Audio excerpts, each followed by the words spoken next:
Okay, I have pushed the record button, which I sometimes forget to do in my excitement to get everything going here.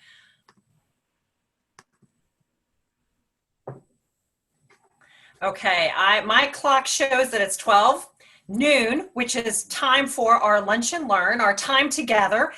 Family Partners is pleased to present an opportunity for, we're going to call it lunch with an expert, but as I was telling our featured speaker today, Laura, Mickley, that today it's lunch with an expert, but it's a casual format. We recognize many of you are hard at work and have made time to be with us today. So if you need to be off camera and nibbling on your lunch, that is a-okay with us. We're just happy to have you with us.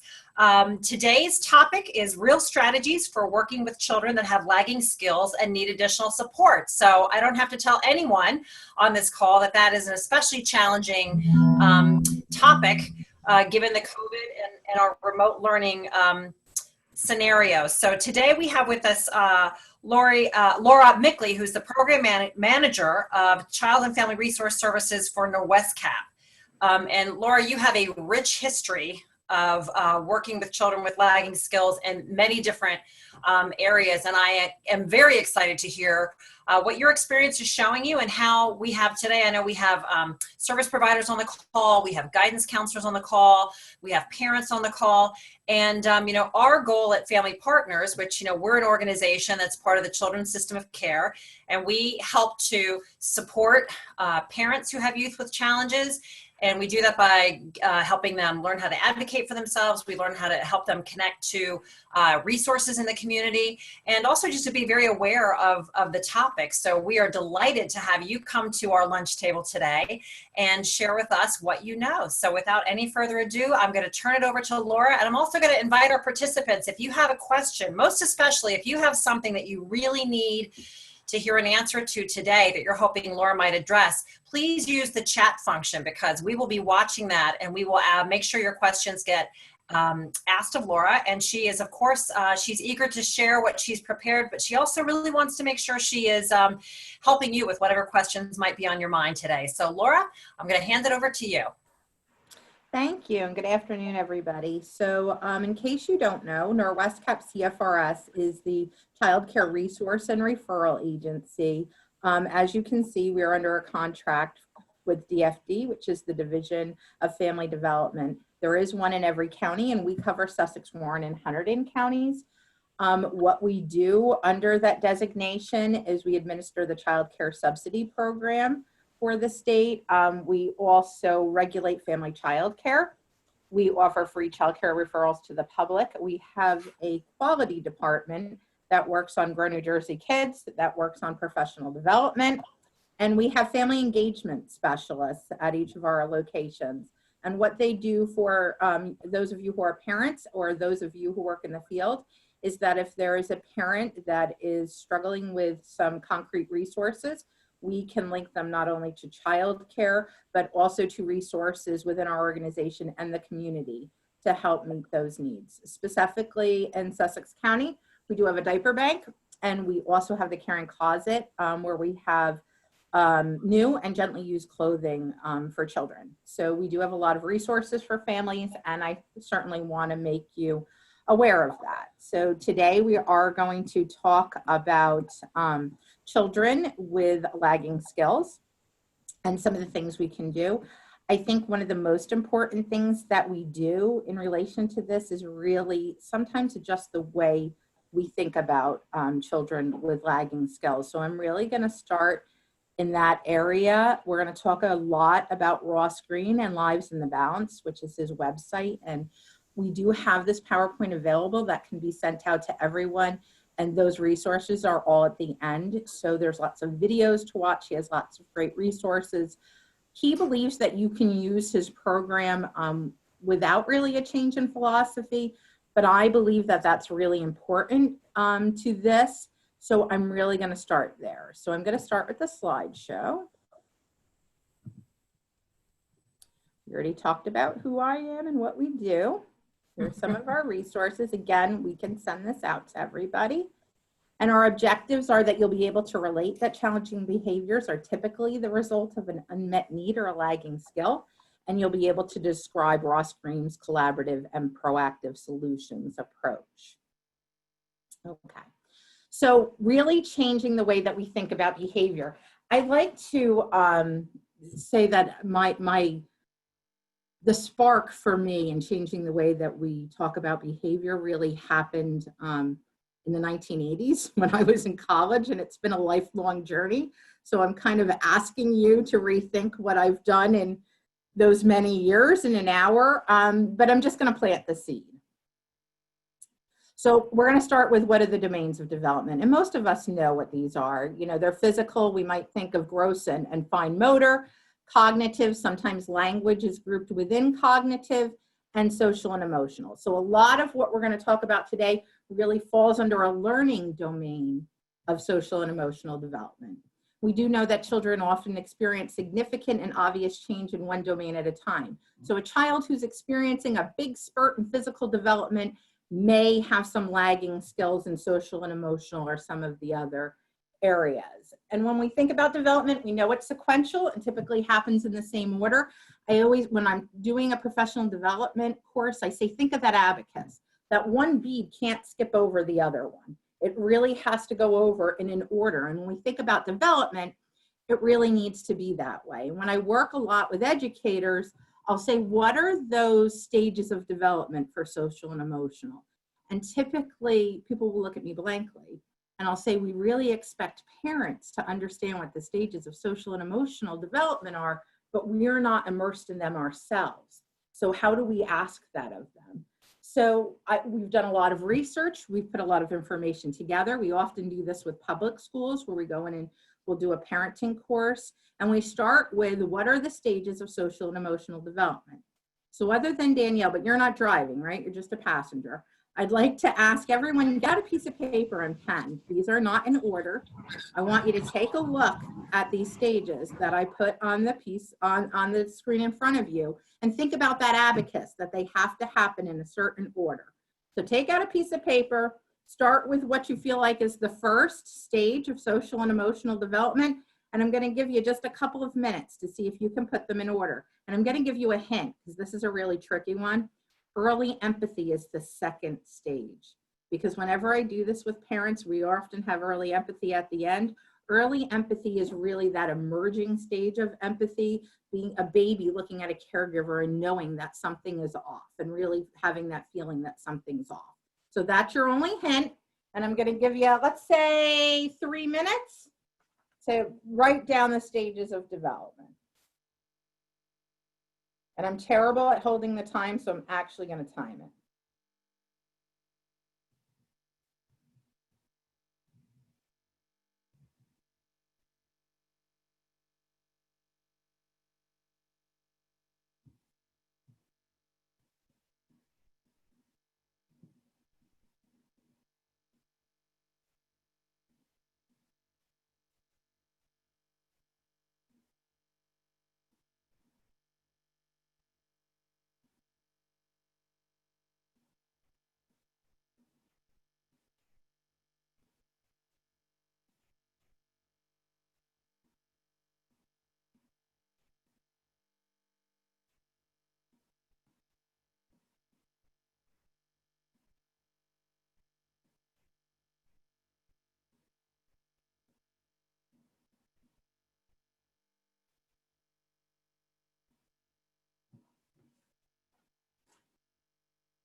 Yeah. Yes.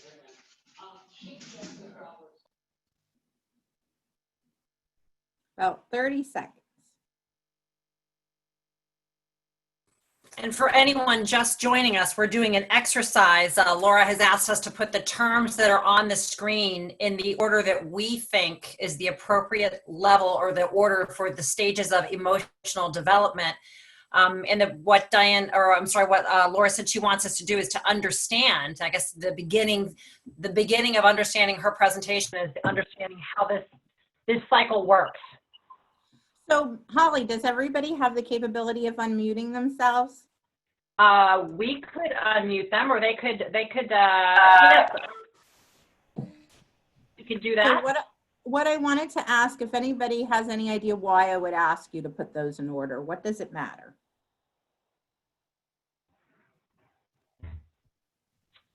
Anybody have any ideas? I think you have to start at the bottom to be able to build on it. So you've got to figure out first, what is the first thing that's required, and then work from there. Absolutely. So great reply. And I try to put this in another domain to make it make sense. So we talked about what the different domains are, and I want everybody to think for a minute about physical development. So if you had a child who developmentally was about 5, and that child were still picking up a ball with 2 hands and continually throwing the ball with 2 hands, we would know that that was a lagging skill with physical development, right? So what are some of the things that you might do? You might break it down and say, you know, where are the steps that's missing? And you might refer to PTIG.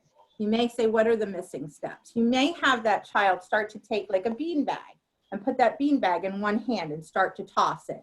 And maybe after they can do that with one hand, maybe take that and put it overhead and start to toss it. And after they can do that, maybe you would have them hold a ball and start to do that skill.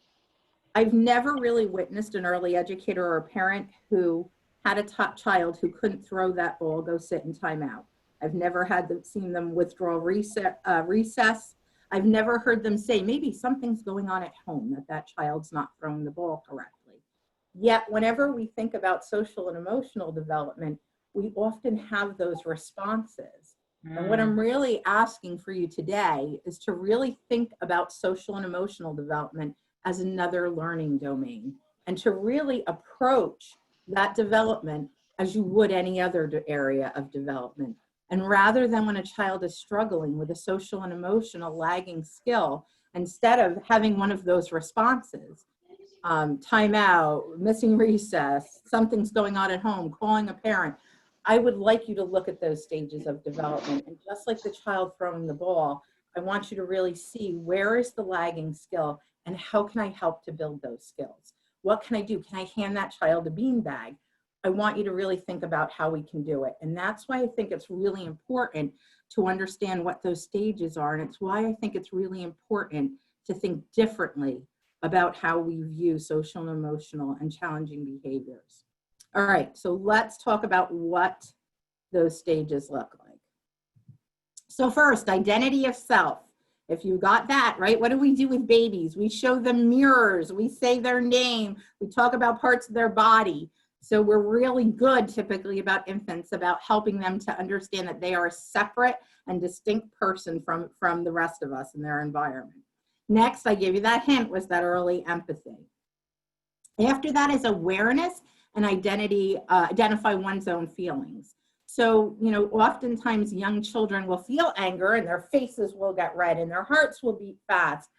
But they're not born knowing that that's anger and it has a name and that they're allowed to feel it and that there's appropriate responses to anger. So that's the next step. Then to be able to express emotions, right? We can't express them if we can't identify them. Next is to be able to accurately read and comprehend emotional states in others. And for a child that may have some lagging skills, this is a particularly tough one. And often where we need to do a lot of work is to be able to really say, uh-oh, it looks like your peer may be feeling. I can tell he may be feeling that way because. So this is often an area where young children and, you know, children struggling with that skill really may need a lot of help, extra help. Manage strong emotions and their expression in a constructive manner, right? This can go all the way up through adulthood. And then establish and sustain relationships and social understanding. So if we have a child who's really struggling with impulse control, if we're reacting to that impulse control with some of those things I talked about in previously, recess, withdrawal, timeout, if they haven't gotten to the point of really being able to label their emotions, expecting them to have impulse control is probably an unrealistic expectation on our part, right?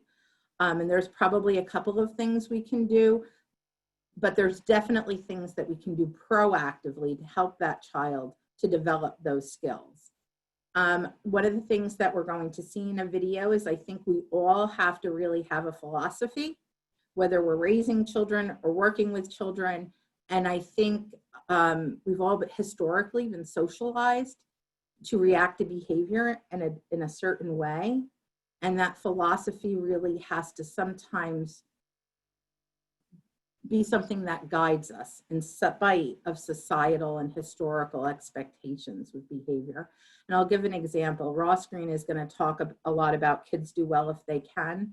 And probably when my children were young, and I should say when I was introducing myself, more importantly than being a program director, I'm the mother of 3 adult children. My youngest will be 21 next week. And the reward at the end of that is that I am the grandmother to a wonderful little 4-year-old girl. So while I was a parent, and certainly with my grandchild, my philosophy was children do well if they can. When my children became teenagers, and I literally had this on my bedroom mirror and would remind myself that a child's ability to transform is directly dependent on the adult's ability to stay calm, especially in times of crisis. And you'll notice I said that really long thing right off of the top of my head, because there were many times as challenged with a teenager that I had to repeat that philosophy to myself. Laura, can I ask you to repeat that? Because I'm scribbling it down. No, seriously, that's a wonderful statement. Can you repeat that?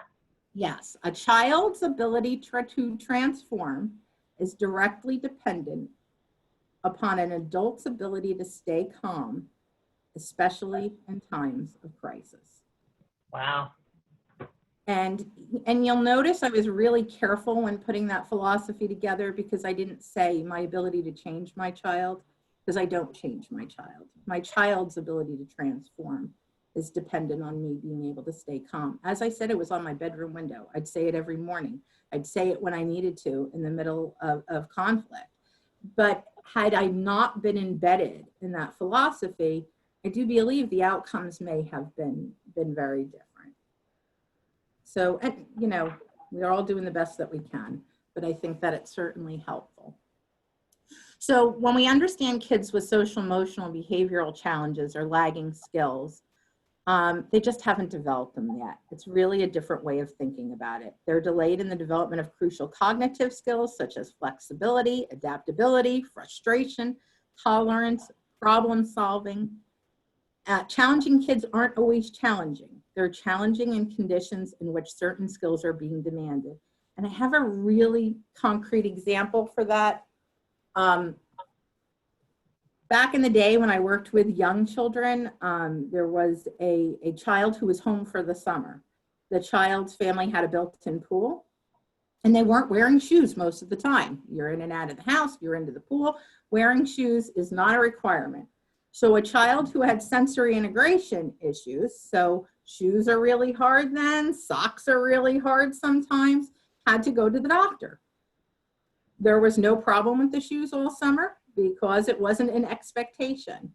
Not really thinking about how I have a child with sensory integration and now we have to go to the doctor is going to be a challenge. That parent said to the child, I need you to put on shoes. Now we're going to the doctor. Probably with a limited time, because when you have a lot of young children, you're trying to get out the door. We don't always think of those things. And it became a meltdown and a really challenging time for that family. That child didn't always have the challenge, but that day, the expectation for that child was changed. So again, they're not always challenging, just when we have an expectation that at that time may go beyond their skills. All right, Ross Green is going to talk very eloquently about his philosophy, and kids do well if they can. So let's hope this goes without a hitch. I think if you're working with kids in general, but challenging kids in particular, You need a philosophy. Who is this kid? What's he about? What's he up to? If he's up to anything. Because you see, your philosophy is going to guide your actions, especially when the going gets tough. No philosophy, no guide. The most important theme of collaborative problem solving is this one. Kids do well if they can. Now, nobody ever falls off their chair at the sight of kids do well if they can. It's only an earth-shattering philosophy.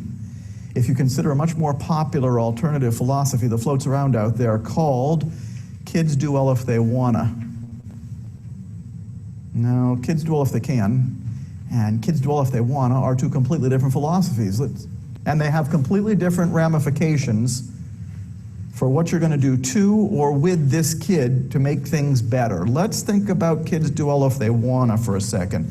If you've got a kids do well if they wanna mentality and you're working with a kid who's not doing well, then the reason you think he's not doing well by virtue of your philosophy is because he doesn't wanna. I've been thinking about kids do well if they wanna for a long time, and here's the conclusion I've come up with about kids do well if they wanna. It's wrong. Flat out, dead wrong. I ask myself, why would any kid not want to do well? Don't all of us do the best we can in the circumstances we find ourselves in? Well, the kids do well if they want to mentality has those questions covered with concepts like secondary gain, attention seeking, unmotivated, coercive, limit testing. We're going to have those babies put to bed by around 11 a.m. this morning. When you really think about them, they don't make much sense. When you really put them to the test, they don't make a great deal of sense. But let's say they do make sense. Even if kids do well if they wanna is right, and now you know I think it's wrong, it's narrow. Because you see, it greatly narrows the role that you can play in the life of a kid who's not doing well. Because if you think a kid isn't doing well because he doesn't wanna, I can only think of one thing for you to do, only one role for you to play in the life of this kid. Make him wanna. And we have the technology for making kids wanna. How do you make a kid wanna? You reward the behaviors you like and you punish the behaviors you don't. You give him the incentive to do well based on the belief that he didn't have the incentive to do well in the first place, and you are now in the business of making kids wanna. I sure do hope you're right about why he's not doing well, because if you're wrong, and you're busy making a kid wanna, and he already does wanna, you run the risk of making things worse, or at the very least, not being as helpful as you might have wanted to be. I'm a kids do well if they can guy. I think if this kid could do well, he would do well. Something must be getting in his way. Your role just changed. Your role just changed. You've just flipped from thinking a kid isn't doing well because he doesn't wanna, and therefore thinking that your role in the life of this kid is to make him wanna, to something a lot harder, and in my experience, a lot more productive. You've just shifted to kids do well if they can, and what's your main role now? Figure out what's getting in his way. Then you can help him. You can't help him if you don't know what's getting in his way. Biggest favor you can do a challenging kid is to finally, at long last, be the person who figures out what's getting in his way. Because you see, if he's still challenging, it's a pretty surefire bet. Nobody's figured it out yet. The key theme of collaborative problem solving, the key philosophy, if you remember nothing else from everything I say, I hope you remember that if this kid could do well, he would do well, because kids do well if they can. Okay. Now I have to remember to get out of that. Okay, do you guys see the PowerPoint again? Sorry, you all. No, you don't see the PowerPoint. Okay. Well, we're seeing the picture of the gentleman with the, Oh, yes. yes, so that's, yes, we're seeing that. So now it's Okay, changing. awesome. All I was good. like, oh, no.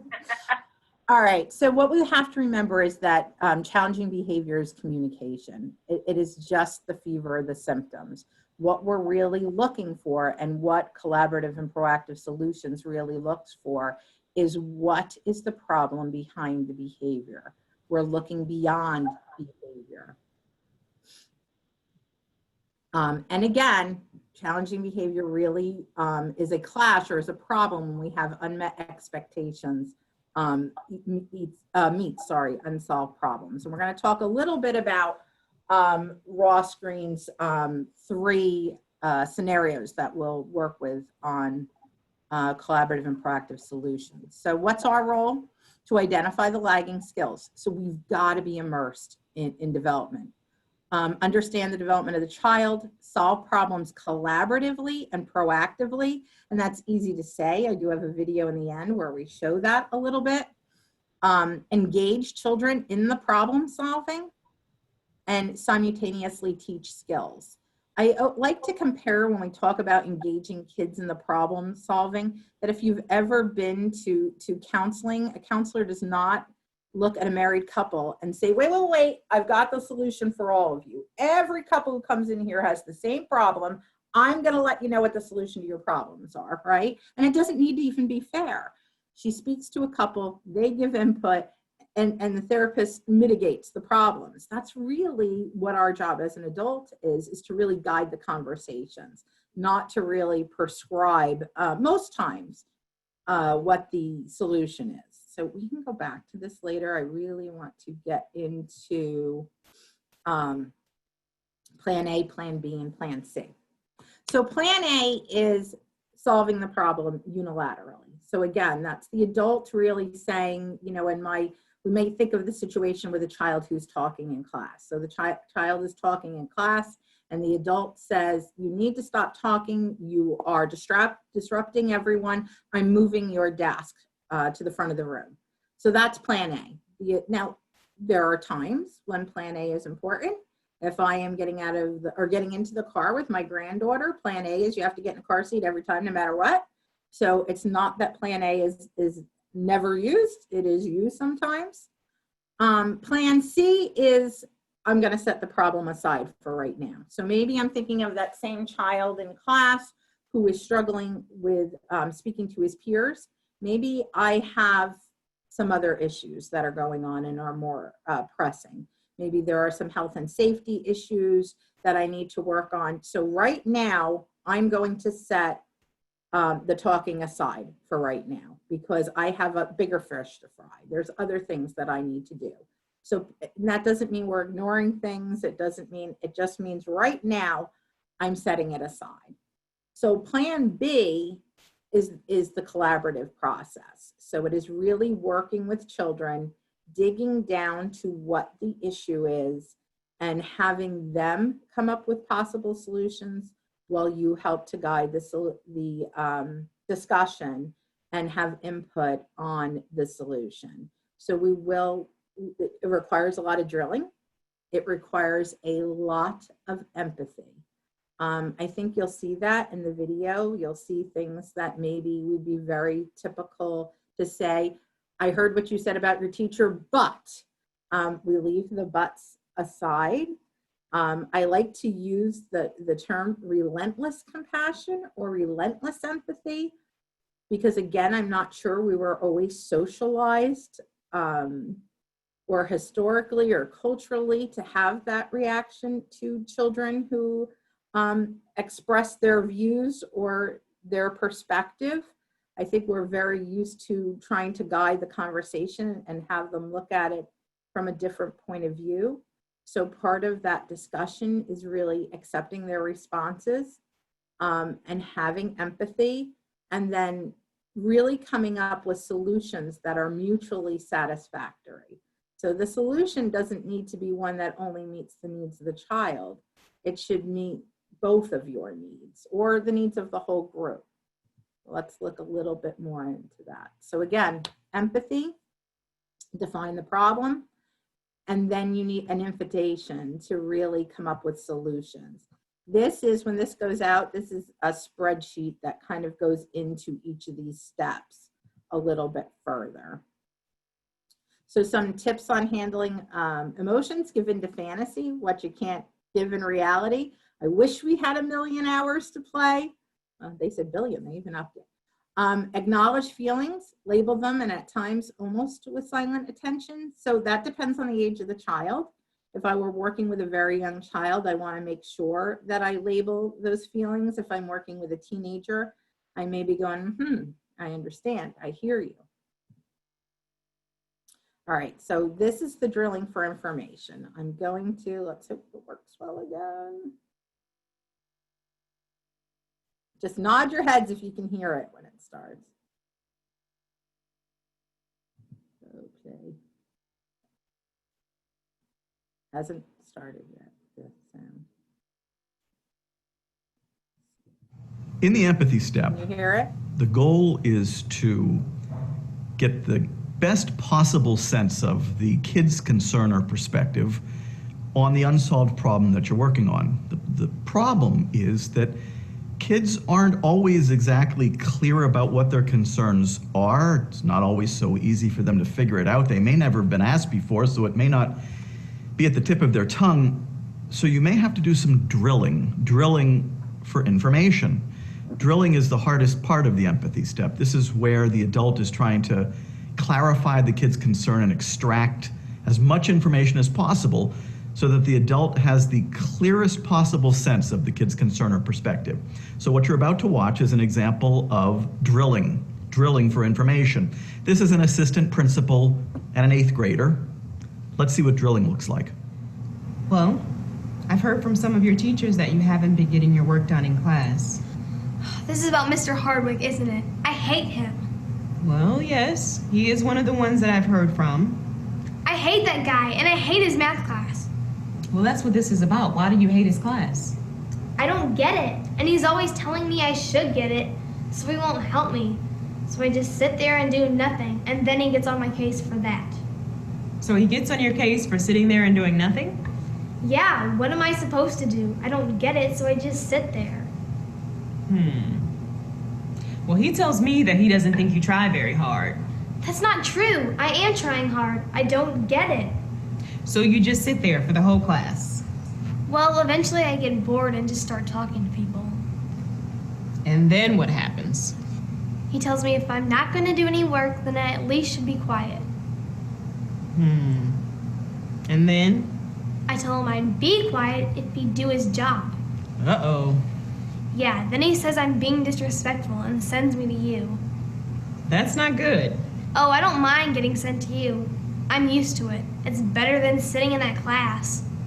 When I said that's not good, I mean it's not a good situation that you're sitting in the class not getting the help that you feel that you need.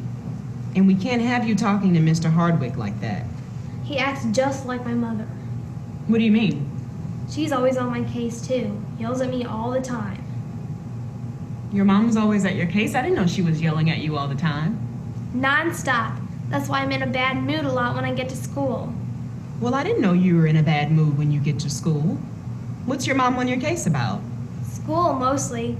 And the kids I hang out with. That's another reason I can't get any work done. I'm too pissed off. Mad to do it. So you're upset when you get to school because your mom's on your case all the time. I get really mad if people get on my case. Who do you have for first period? Mrs. Corcoran, English. And do you get in trouble in her class a lot too? Yep. Not as much as with Hardwick, though. And not because she won't help me. I don't need her help. I just don't like her getting on my case when I'm in a bad mood. And it's when you're in a bad mood that she gets on your case for not doing your work? Uh-huh. Well, what do you say to her when she gets on your case? I tell her to get off my case and leave me alone. Uh-oh. I think I know what happens next. Yeah, she writes me up or sends me to you. I think I get the picture. So there's 2 classes that we need to think about, math and English. Yeah, but I don't know why we're even talking about Mr. Hardwick's class. That's hopeless. Well, I don't know about that. I think the main problem with Mr. Hardwick's class is that he's not giving you the help that you feel that you need. Is that true? I guess. Well, is there any more to it than that? I don't think so. I think he's a loser, but if he would give me the help I need, I probably wouldn't think that. Sounds to me like your main problem with English is you get to school and you're in a bad mood. It's hard for you to get your work done, and Miss Corcoran gets on your case. Is there any other problem you're having in that class? I don't think so. I mean, sometimes she makes me sit with kids I don't like, but that's not the biggest problem. Here's the thing. It sounds like we have to come up with a solution and get you the help that you need for that math class. And we've also have to come up with a solution for what we'll do if you come to school and you're in a bad mood. But I think we're going to need Mr. Hardwick and Miss Cochran to help us solve this problem. Help us? All they do is write me up or throw me out. Well, I know that's what they've done in the past, but that hasn't solved our problem. So we'll have to come up with a new solution together. They don't have any other solutions. I can certainly understand you feeling that way. And maybe you're right. But I need to gather a little more information from them, and then we can all meet together. These sound like solvable problems to me. And the reason you keep getting in trouble is because they haven't been solved yet. What do you think? I think it's not going to help. I know. But we've got to think of a solution that will work for you and for them. And we can't do it without you, and we can't do it without them. What do you say? It's going to be weird. I know. But I'm going to fill them in a little bit before the meeting about some of your concerns. And then I'm going to hear a little bit about theirs as well. So we'll mostly need your help with coming up with solutions. What if I can't think of any? That's okay. We'll all work together on this. And I promise you we will not agree to anything that you do not okay first. Sounds good? I guess so. All right. I'll see what we can arrange. That was drilling. Now, if you're thinking to yourself, but that problem isn't solved yet, you're absolutely right. But we do have a much better sense of what the kid's concern or perspective is on the problems that are reliably and predictably precipitating her challenging behavior and getting her into trouble day after day after day. Without that understanding, we can't possibly solve those problems. Notice the adult wasn't agreeing with what the kid was saying. The assistant principal was empathizing, doing a lot of reflective listening. She was keeping the kid talking so that we finally, at long last, have an understanding of what's been getting in the kid's way. The assistant principal did an amazing job of setting the stage for the next phase of collaborative problem solving, getting the adult concern or perspective on the table, and then working together to brainstorm solutions that are going to work for both parties so that these problems are finally solved and so that this student isn't getting in trouble anymore. Okay. I think for some of us, it can feel uncomfortable when we hear some of the things that the girl says and the statements kind of fall flat. We're typically used to having a response to those. And perhaps in some ways that negates the perspective of the child. I particularly like Ross Green's model because I think it uniquely sets children up for lifelong skills. I think that in the relationships that we have as adults, ideally they aren't authoritarian or permissive. We're not in relationships where one person sets the boundaries and the guidelines, and it's uncomfortable for us to think of our children as adults and being either the permissive person or the authoritarian in an adult relationship. And I think this model really uniquely sets children up to have effective relationships in life, to really be able to identify what their barriers and their struggles are, and to really have the skills to communicate effectively with people, whether that's with their partners or their children or in their work life, and to be able to be successful in them. And I think that some of the ways that we grew up being parented, and I don't think that's anyone's fault. Again, I think it's a historical and societal perspective that I think has not set us up to be effective that way. And I think that this is really the biggest impact we have on children. You know, we look at what their academic scores are and what, you know, having children be very successful academically early on, that levels off in about third grade. But we know that children who are guided socially and emotionally and provided with really quality environments, that has lifelong impact for them.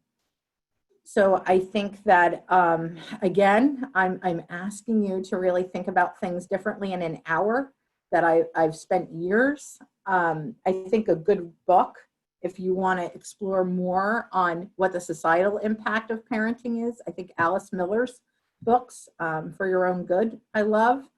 But she has a lot of good books really looking at things from a historical and societal and cultural perspective, rather than, you know, an individual, really holding individual parents to task. And really, I think opens our eyes in how we need to look at challenging behaviors differently and support children differently. One of the resources that's on your last page that we're sending out is a link to watch The Kids We Lose. So I think if you don't believe this on an individual level, you see the societal impact when we lose children and what the impact is on all of us as a society. And I do have a preview. I want to open it up to questions and just reactions at this point. And again, this is really just touching on what this philosophy is. And there are so many resources at livesinthebalance.org. When I did have a teen who was challenging, there were often times that I sat down and watched those videos. And when I say that, she's well aware that I say this. She is a social worker, and out of all of my children, brings so much light to the world. So she certainly is a success, even having challenges as a teen. But I needed that resource, and I was so blessed, and she was so blessed, and that I had been exposed to information that so many parents don't have, and so many educators don't have, and that we're really holding people accountable for when we just don't have that information out. So I'm just going to stop the share, and I'd like to hear people's questions and thoughts on what they saw. And when I see there's a lot of chat comments. Oh, my friend Lee is on here as well. Hi, Lee. Oh, yeah, I'll be in the whole time. Hello, everybody. Mm-hmm. Can you hear me? Famous Lee Rasan, if you don't know him, who played for the Giants. Well, actually, I'm just a man who's grateful to be around all these gorgeous, awesome, dynamic women. How many men are part of this? Okay. I was on a Zoom call today with Jackie Robinson's daughter, Martin Luther King Jr.'s daughter, George Floyd's sister and mother. Wow. And a bunch of other people, Al Roker, all kind of people was on this call. But the women who spoke were the most dynamic. Their voice gave everybody vision. And again, your voice right now, Laura, as far as if I can respond a little bit right quick to this particular type of vision, and you know that because I'm seeing hearing everything so far is opening my eyes. In confirmation, it's confirming things that I've been learning and practicing myself, and again. Learning even new things also to be able to see, so I can be a part of the moving forward, as we always talk about, as I always use the sport acumen of moving forward, moving the chains. And this is awesome. The reflective listening is so crucial. This is not just for little kids with behavior problems. This is for everybody. This is for parents. This is for husbands. Okay. This is I mean, this is for everybody, to learn how to listen like this. Not always trying to agree. You know how we do, like you're in a conversation and somebody is saying something and you're going, you agree with them so that you can just say something. You're not even really hearing them. You're not really truly agreeing, but you're just saying, yeah, I hear what you're saying, so you can put your 2 cents into it. I've had to let that go in my life. I didn't have to. I chose to. And I'm gonna say one more thing, and I'm gonna shut up. I really sense that as far as this approach, this strategy, this way of helping to shape the character of young people, of parents, of teachers, helping to develop habits, because those are the things that we don't naturally have as human beings. We don't naturally have a certain kind of character of listening, reflective listening, of having certain habits and discipline in our lives. We all have all kind of gifts, all of us. But those things we have to construct. What you were presenting today, we must build in our own lives. And again, it's a matter of realizing that we need to do our job, and realizing also how much we need each other. And I'm thankful for you ladies, because this country needs women like you guys. I'm telling you, a lot of men have been blowing it, messing it up. I'm just gonna say it out loud right now. And I'm just grateful for you ladies who are standing up and speaking out, and let's keep it going. Thanks. Well, Lee, if I can jump in, Lee, thank you for those heartfelt comments. What I find interesting, Laura, and I see someone put in the comments that acknowledging the concerns of the child is so important, and it builds a sense of worth and confidence. When I was hearing the conversation with the principal and the student, it reminded me of, at Family Partners, we're very big on the nurtured heart approach. I imagine that you're aware of that. And I know when I first was learning about it, I was so like what you're talking about today. It's like you're changing the perspective just a little bit, that all of a sudden you see things entirely different. But I've never heard someone talk about it being different in terms of the historical and societal perspective. Because I know when I turned to tell my parents about Nurtured Heart, because I thought it was life-changing, they kind of looked at me like they didn't get it, because again, that's the era of because I said so. Right. And it's not that they're bad people, but it's Right. such a different perspective in how we deal with, communicate with, and as Lee was saying, how we listen, how we shut up and listen to what's really being said. And I just think this field that you're in and the message that you have is so very important. And I also like that Lee said, to me, this is wonderful for young children, but I think our work is far from over with teens and young adults. Like you said, we're building skills for them to move forward. And I don't know, is it the conflict? Not that I'm looking to blame somebody, but it is very interesting in that it's things that used to happen, or the way things used to be done just don't seem to be buttering the biscuit right now, right? As far as, I don't know exactly what's changed. Maybe it's just our maturity and our depth of understanding. Yeah, and I think that if we do look at things from that historical perspective, and even what society values, that I think we're changing what we value, and that as we value conversation and evolution and exchange, that it, rather than really just looking at a work ethic or is really what defines people. As we start looking at how we define things, we're evolving, and how we react to children and understand children. And I do think one of Ross Green's biggest components that is really a struggle for us, because of how we have evolved, is that we really need to be able to accept children's emotions and perspectives without judgment. And it is such a difficult thing to put aside just because it wasn't our experience. How did we learn to parent? We've learned to parent how we were parented. And we were not often asked to think about that. And it's not that you don't. When I do this with a whole group of parents and in person, we really look at, what were the 10 things that really defined your family growing up? And what are the 10 things? What is the order that you value them now? And it's not that we're looking at them with a critical perspective, but we may be saying, yeah, this, and this were really good. And I'm going to keep those, and they're still going to be part of my parent philosophy and part of our family philosophy. But I'm going to choose these other things differently. And so really taking away that negative lens and really pulling the good and becoming even better. Mm-hmm. Well, I'll tell you, what Ross Green, when he spoke about, again, kids do well if they, the two perspectives, if they can and if they want to. Historically, that is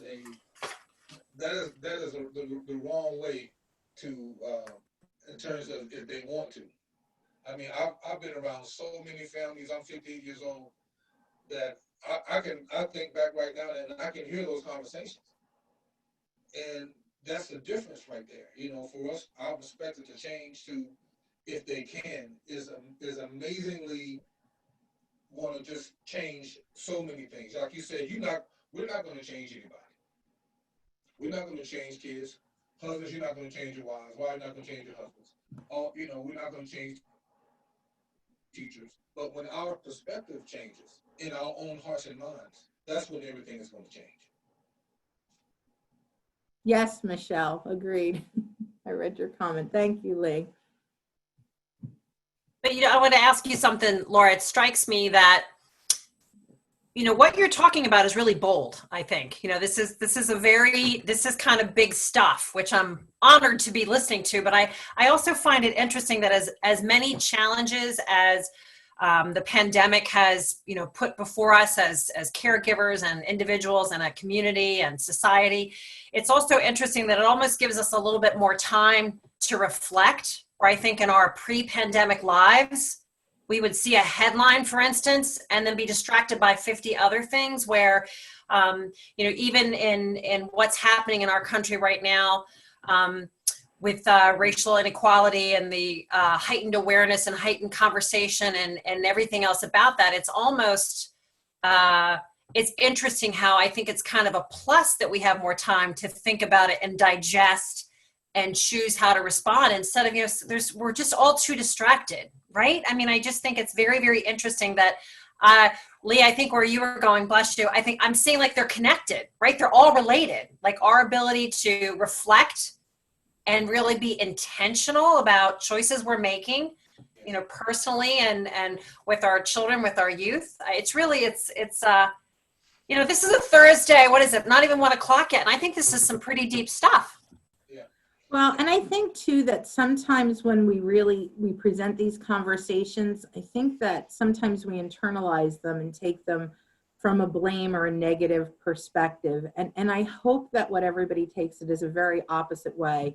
When I had the privilege of participating in an infant and toddler mental health postgraduate program, and Jerry Costa led that program. And at the beginning, he said, in this field, we are all sinners.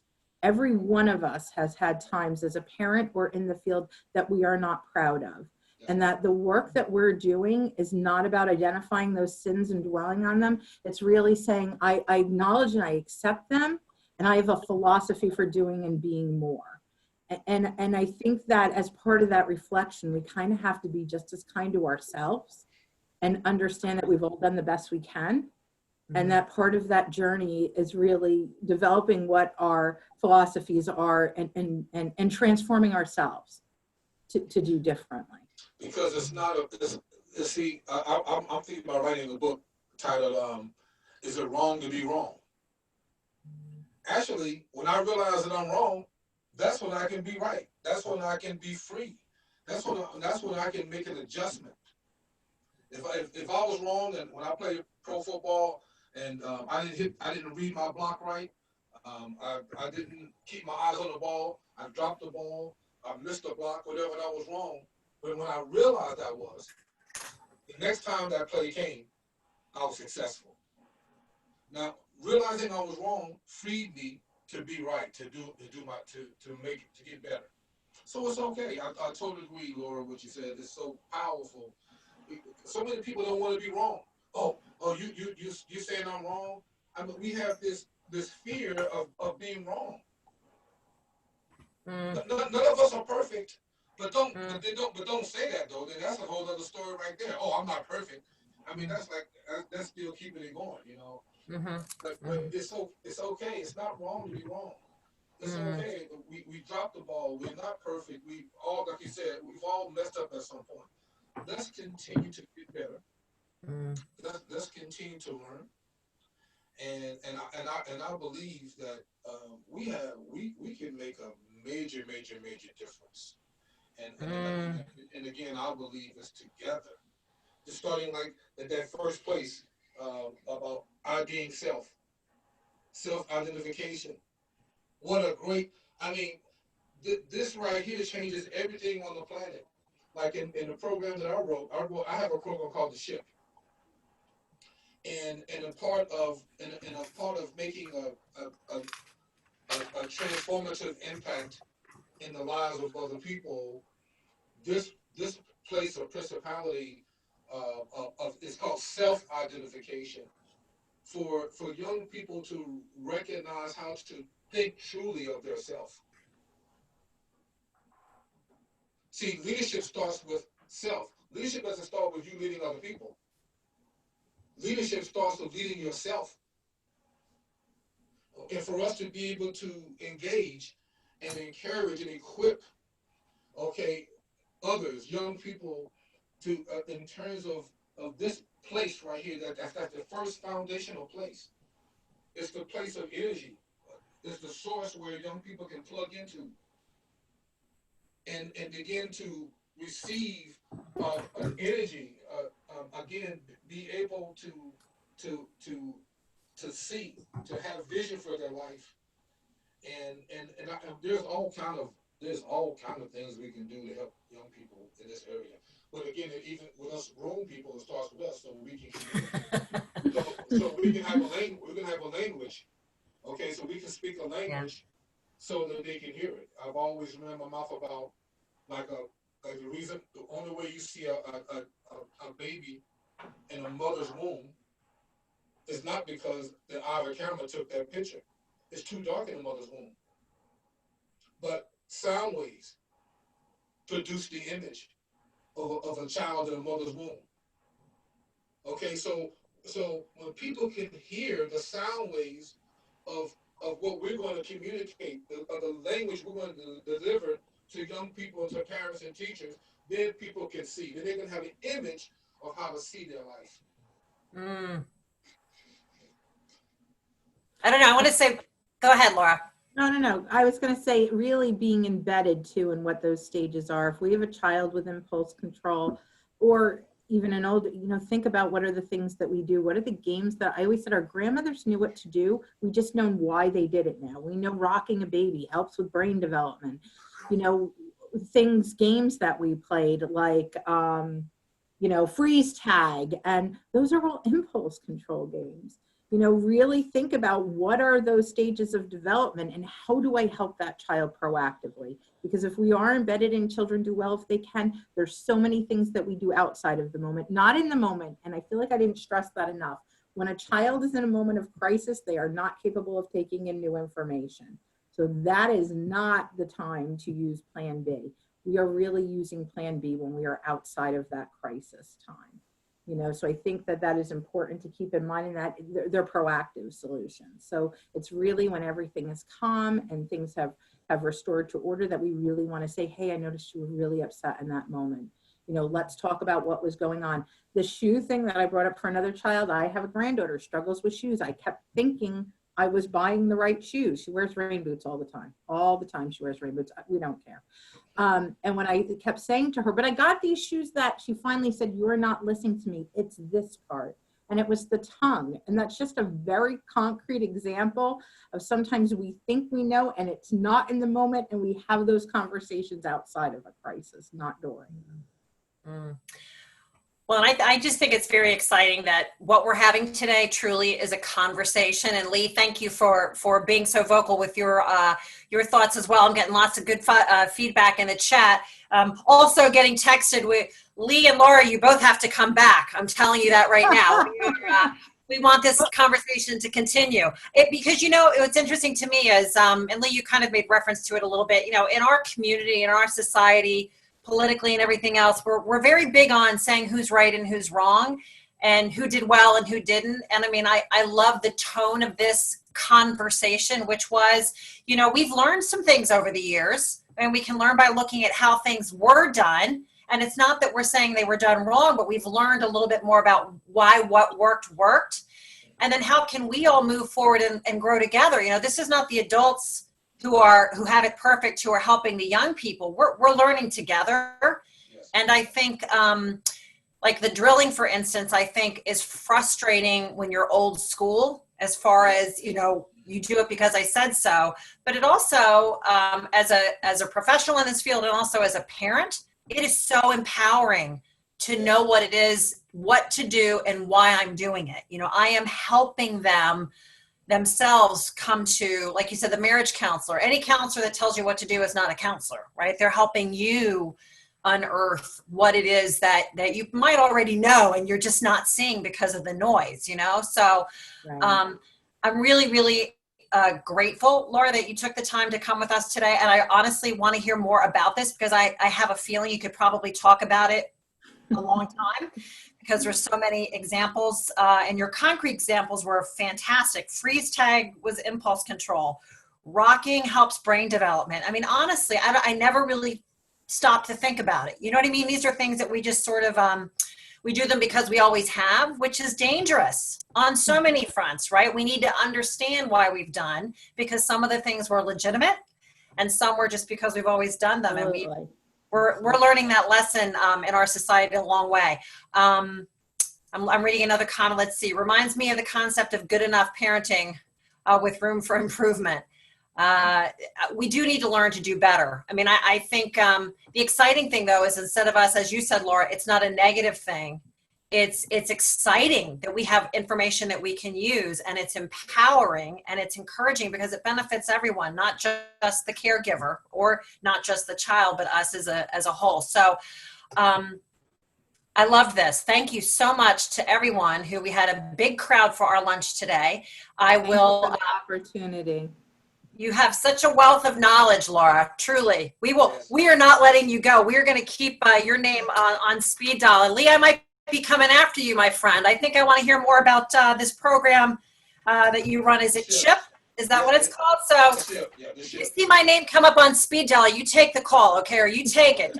Don't you avoid me. But in all seriousness, thank you to everyone who came out for our Lunch and Learn. I'm reminding you that Family Partners is here. We provide support, education, and advocacy to parents who have children with challenges. And if we are not the group that can help you with what your needs are, we are certainly someone who can help you figure out. We like to connect with people like Laura and NORWESCAP and other providers in the community, because there are some tremendous resources that are available for families, and often they're not known about. So if you have questions, please reach out to Family Partners, and please remember that we have 6 online support groups every week. We have 4 for adults, 2 for youth. Youth is Tuesdays, Tuesday morning breakfast clubs, Friday evenings, youth partnership, and then we have positive parenting on Monday nights in English, positive parenting Tuesday nights in Spanish, and Wednesday we have an awesome hero huddle, which is a support group for dads, and Thursday evening we have a parent support network, which is another way for parents to stay connected with one another and resources in the community. So I can't thank everyone enough for coming out today to our Lunch and Learn. Laura, Mickley, I love it. I am going to be after you to make sure when I send out the presentation to everyone, I want to make sure I have the book that you recommended, and as well as I want to make sure I have that fabulous quote that you had about the parenting, because I have a teenager and I'm going to write it on my own mirror. So everyone, thank you for coming out. Stay healthy, stay connected, and stay positive, right? Drill and listen. Thanks very much, everyone. See you next week.